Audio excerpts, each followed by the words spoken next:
Do high protein snacks really help you lose weight more effectively? Today, I'm jumping into the details of the rise of the high protein snacks on the market and its impact on your weight loss goals. Join me today as I break down the science on why protein is important in weight loss and discuss what amounts specifically of protein are right for you. If this is the first time you've seen me or clicked on one of my videos, I'm Dr. Ashley. I'm a PhD nutritionist, registered dietitian, a weight loss expert, and the founder of PhD Weight Loss, where we've helped over 7,200 people lose over 260,000 pounds across the US. My goal is to help you get the science-backed information you need to actually lose the weight, keep it off, and live the best life possible. Now, let's get into addressing this headline. What to eat when you're not hungry on Ozempic and Mounjaro. High protein products are all the rage. They're your standard protein shakes and bars, but protein chips? Protein pastries? Donuts? There's even some waters that have some added protein in there now. This push for protein is likely attributed to the rise in new obesity drugs like Wegovy and Zepbound. Bernicia Cooper of Texas says she lost 76 pounds on Mounjaro, a drug some use for weight loss, and says her doctor told her to increase her protein intake to prevent muscle loss. She had set a goal for me to get 90 grams. Which is still too little. It's important to remember that when you lose weight, you're losing both fat mass and free fat mass or muscle, right? Talking to your doctor about what's right for you is key, but one thing to consider, some preliminary studies suggest that protein should really be consumed consistently throughout the day. So try and avoid eating just one high protein meal at dinner, for example. And remember that one of the most important aspects of maintaining muscle mass is resistance exercise. Lifting is key. We have to distinguish between a media or marketing headline and a medical headline. So it is not one size fits all. There is a big difference between muscle mass and muscle function. So people with obesity have more muscle mass at baseline, but they have poor quality, poor functioning muscle. When they lose a significant amount of weight, more is likely to be from muscle mass when they take the GLP-1 agonist, but that does not, I repeat, does not adversely affect how their muscles that remain function. Take your weight in pounds, divide that by 2.2, and then multiply that by 1.5. That is the daily amount in grams of protein that you should strive. This is inaccurate, actually. Okay, so for me, I weigh 122 pounds. I strive for 80 grams a day. Significantly too low for her. If you weigh 150 pounds, you need around 100 grams of protein a day. That's inaccurate too. Not enough. And so it's just about being mindful of what you're eating. Look at those labels, measure out the foods you like and how much protein is in them. And guys, peanut butter is not a good protein source. So when you talk about fitness, and remember about the muscle function, it's not just about what you're eating and protein synthesis, about how those muscles are moving.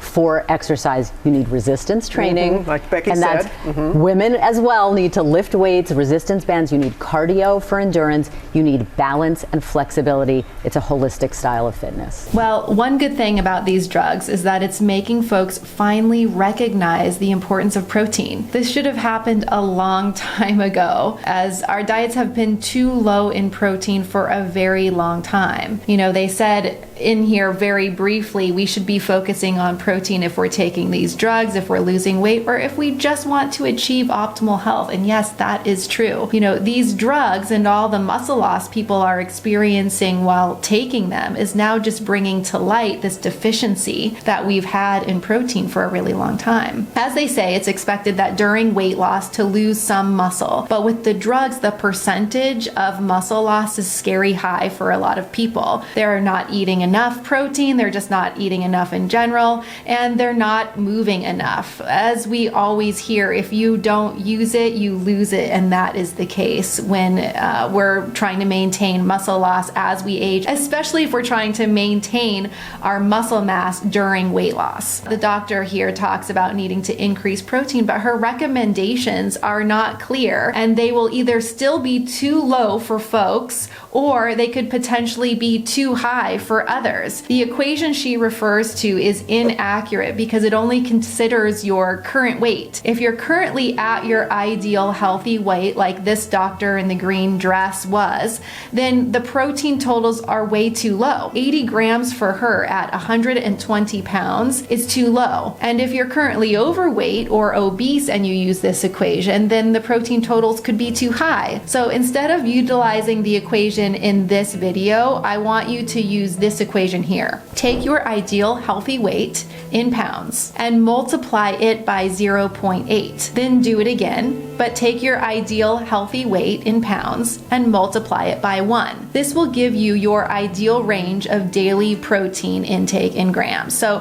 for example, let's say that you weigh 260 pounds, yet your ideal healthy weight is 180 pounds. Then you're going to take 180 and multiply that times 0.8 to get 144 grams of protein. Again, take 180 and multiply it by 1 to get 180 grams of protein. So you should be consuming between 144 and 180 grams of protein per day. That's the equation that I really want you to consider utilizing and following. Now, the doctor also talks about how to consume your protein. She says that you shouldn't eat it all at once, all in one meal, and she's totally right on that. I agree with her there. For most of us, it would just be impossible to consume that 180 or 150 or 120 or 100 grams of protein in a meal, and the body just can't utilize more than about 50 grams in one sitting. The first meal and the last meal that you eat are key because they really are the ones that stimulate protein synthesis. So you want to make sure that the first meal that you eat in a day, it doesn't matter what time that meal is, but the first meal that you eat and the last meal that you eat has about 30 to 50 grams of protein in it, depending upon your body size. Protein's important because it's the building block for muscle. If you don't eat enough of it, and if you don't couple it with resistance training or some type of muscle overload, you will lose muscle as you age, and you cannot afford to do that. The doctor in this clip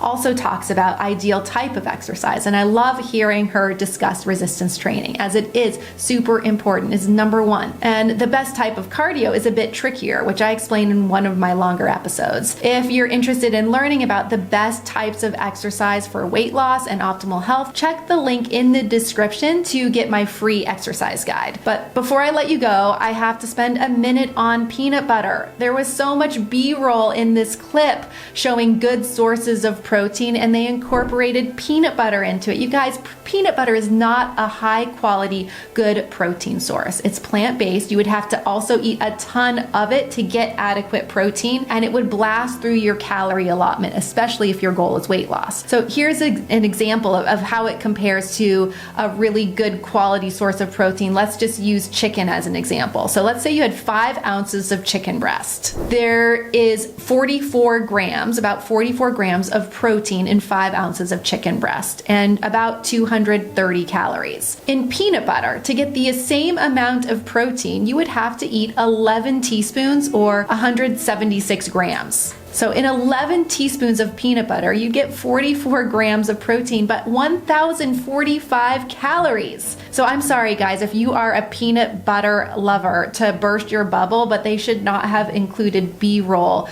of peanut butter when they were talking about optimal protein sources. So please leave your comments below around protein intake, and as always, subscribe for more content like this.